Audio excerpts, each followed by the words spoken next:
It's a normal day. The kind of day where nothing feels unusual. People are moving. Conversations overlap. Footsteps blend into background noise. You're just another face in the crowd. And then something breaks the pattern.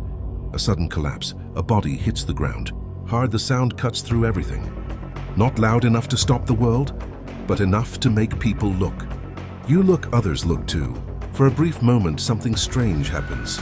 Time slows, but action doesn't begin. People pause mid-step.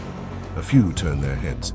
Some stare longer than others, but no one moves. No one rushes forward. No one kneels down. No one takes control. Instead, there's a quiet, invisible hesitation that spreads through the crowd like a ripple. You feel it too, that internal conflict. A voice in your head says, "Help." Another says, "Wait." And so you wait. Not because you don't care, but because something deeper is happening inside your mind.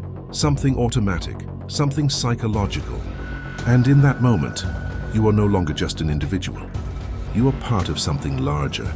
A collective pause, a shared inaction. This is not coincidence, this is not apathy. This is the bystander effect. What is the bystander effect? Deep explanation. The bystander effect is one of the most unsettling paradoxes in human behavior, because it reveals something uncomfortable. The presence of others can reduce the likelihood of help, not increase it, reduce it. In theory, more people should mean faster response, greater support, higher chance of intervention. But reality tells a different story. When individuals are surrounded by others during an emergency, their sense of personal responsibility begins to shift. It doesn't disappear instantly, it fragments. Each person unconsciously calculates, surely someone more qualified will step in. Someone closer will react. Someone else has already called for help. And so action gets postponed, not rejected, just delayed. But when everyone delays, yet no one acts. What makes this phenomenon powerful is that it doesn't require bad intentions. It thrives in ordinary people. People who believe they would help. People who want to help, yet somehow they still don't. Diffusion of responsibility. Deep psychology. At the core of this behavior lies a mechanism known as diffusion of responsibility. Responsibility in isolation is heavy. When you are alone in a situation, there is no ambiguity. No one else to rely on, no one else to blame. The decision is yours and yours alone. But introduce a crowd, and that clarity dissolves, responsibility becomes shared. And when something is shared, it becomes lighter. Less urgent, less personal. Your brain begins to distribute accountability across everyone present. Instead of thinking, "This is my responsibility," you think, "This is our responsibility." And that single shift changes everything, because our responsibility often becomes no one's responsibility.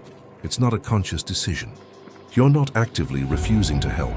You're subconsciously stepping back, assuming someone else will step forward. But everyone else is doing the same calculation. And so responsibility spreads so thin, it effectively disappears.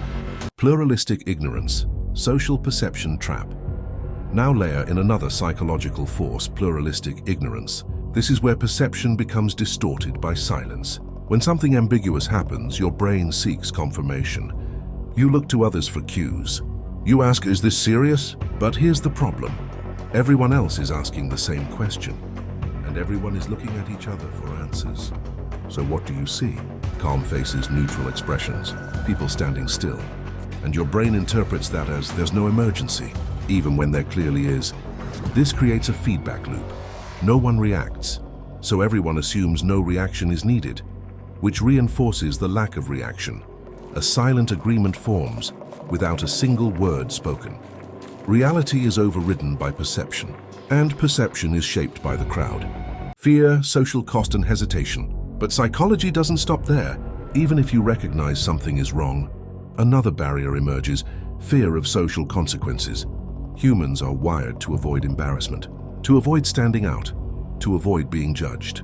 So your brain introduces a new set of questions. What if I misread the situation?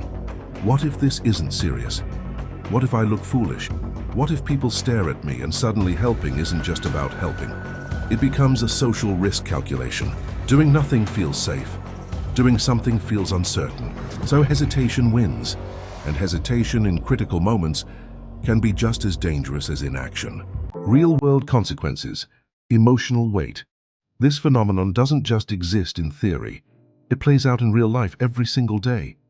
In crowded streets, in schools, in public transport, in online spaces. Situations where someone is being bullied, someone is injured, someone is in distress, and people are present, watching, aware yet inactive. What makes this especially dangerous is that emergencies don't wait. They escalate, they worsen, and sometimes they become irreversible. Not because help wasn't possible, but because help was delayed. And the delay came from a collective pause, a moment where everyone assumed someone else would act first. Breaking the bystander effect. Powerful conclusion. So how do you break something so deeply wired into human behavior? You interrupt the pattern, because the bystander effect depends on silence, on hesitation, on mutual observation. The moment one person acts, the entire dynamic shifts. Responsibility reconcentrates, clarity returns. Others follow, because action is just as contagious as inaction. But someone has to initiate it, and that requires a simple but powerful mental shift. From "someone should do something" to "I am someone." That thought cuts through diffusion. It overrides hesitation. It transforms you from observer to participant, from bystander to responder. And in critical moments, that difference is everything. The silence isn't proof that nothing is happening. It's proof that everyone is waiting, so don't wait. Because the person who acts first doesn't just help the victim, they wake everyone else up.